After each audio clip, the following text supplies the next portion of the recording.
வாழ்வில் வார்த்தை ஊழியங்கள் வழங்கும் இன்றைக்கான இறை வார்த்தை. இயேசு கிறிஸ்துவின் இணையற்ற நாமத்தில் இந்த காலை வேளையிலே மகிழ்ச்சியோடு உங்களை வாழ்த்துகிறேன். ஆண்டவர் தருகின்ற மகிழ்ச்சியும் சமாதானமும் உங்கள் வாழ்க்கையிலே நிறைவாய் காணப்படுவதாக.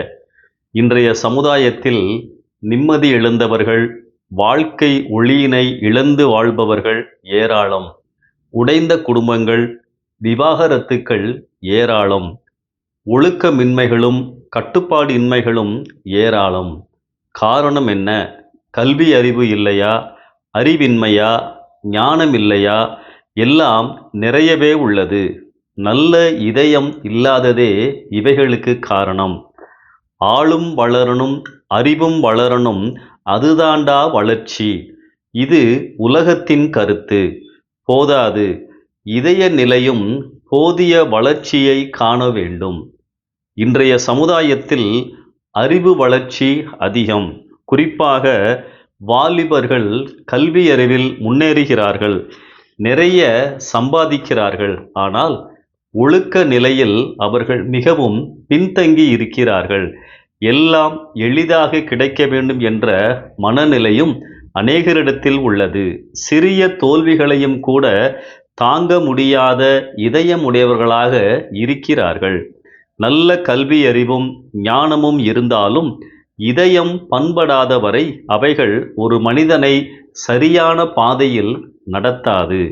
பல பெற்றோர்கள் பிள்ளைகளின் அறிவு வளர்ச்சி நிலையில்தான் அதிக கவனம் செலுத்துகிறார்களே அன்றி அவர்களின் இதயம் பண்பட ஏதாவது செய்ய வேண்டும் என்ற உணர்வில்லாமல் இருக்கிறார்கள்.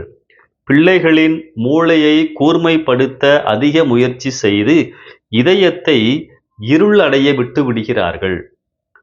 கடவுள் இல்லாத இதயம் எப்படி இருக்கும் என்று வேதம் தெளிவாய் கூறுகிறது.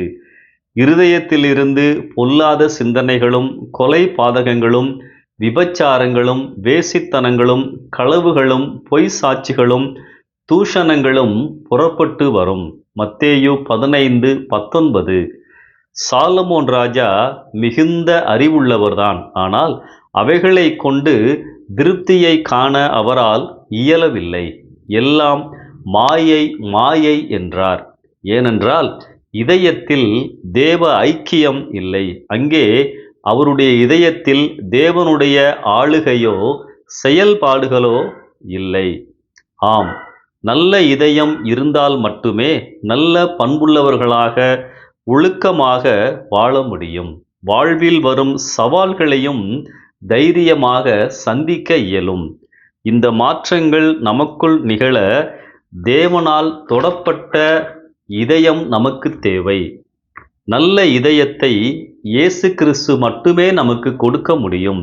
பரிசுத்தமான, கரைபடாத, சோர்ந்து போகாத, தைரியமான இதயத்தை இயேசுவின் பிரசன்னம் நமக்கு கொடுக்கும். இந்த கருத்துக்களுக்காக 2 வசனங்களை காண்பிக்க விரும்புகிறேன். ரோமர் 5:5. மேலும் நமக்கு அருளப்பட்ட பரிசுத்த ஆவியினாலே தேவ அன்பு நம்முடைய இருதயங்களில் ஊற்றப்பட்டிருக்கிறபடியால் அந்த நம்பிக்கை நம்மை வெட்கப்படுத்தாது. 2வது வசனம் பிலிப்பியர் 4:11. என் குறைச்சலினால் நான் இப்படி சொல்லுகிறதில்லை. ஏனென்றால் நான் எந்த நிலைமையில் இருந்தாலும் மனரம்மியமாயிருக்க கற்றுக்கொண்டேன். அதாவது மன நிறைவோடு வாழ்வதற்கு கற்றுக்கொண்டேன். இந்த 2 வசனத்தையும் உற்று பாருங்கள். நம் இருதயத்தில் பரிசுத்த ஆவி ஊற்றப்பட்டிருந்தால் தேவனுக்கு ஏற்ற இதயம் உள்ளவர்களாக நாம் இந்த உலகத்திலே வாழ முடியும்.